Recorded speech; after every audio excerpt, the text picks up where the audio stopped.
The Frontier Project is a proposed truck and shovel oil sands mine, located about 50 kilometers north of Fort McKay, in the Athabasca oil sands region of northeastern Alberta, within the traditional territory of Fort McKay First Nation.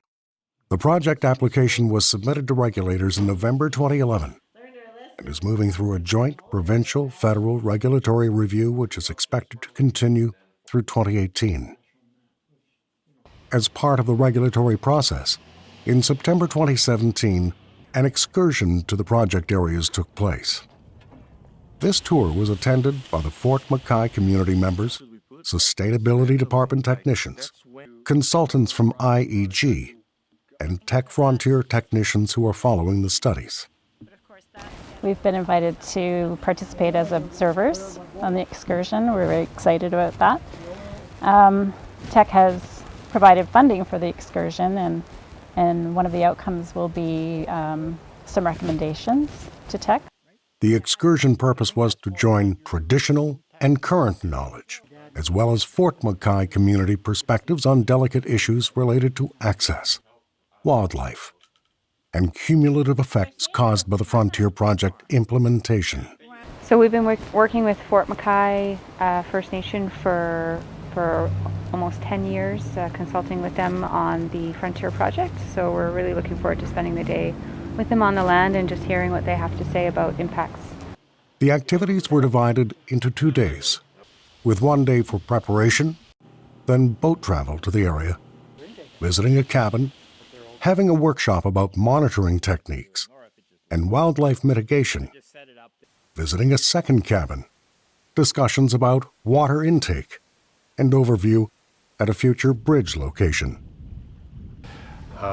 One of the things, reasons why we're focused on the process is because so many times we focus on the activity itself as the thing we want to do, but this project is recognizing that the process is also a part of that activity, and so we're trying to take a better look at that and understand that better.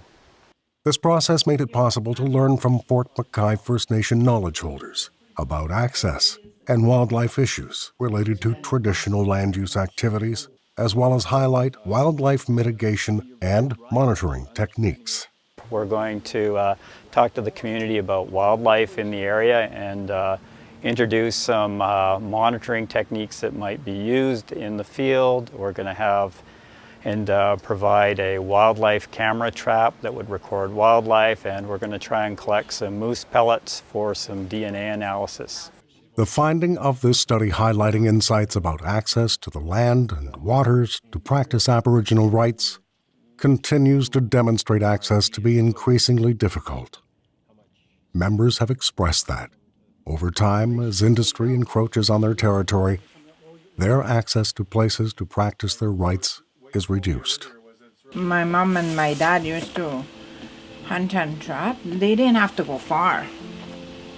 Now we have to go far away. Instead of having another Fort McKay over there, just keep it peace and quiet and clean air, clean water, you know.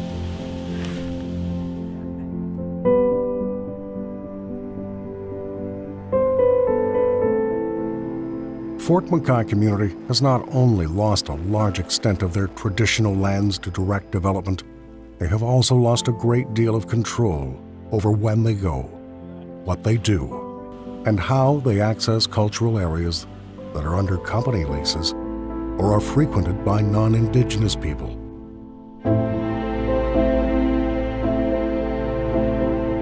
people also feel they've lost control over the quality or safety of the environment and of their traditional food resources, leaving many people feeling as though they have lost control over their own self-sufficiency, food security, and health.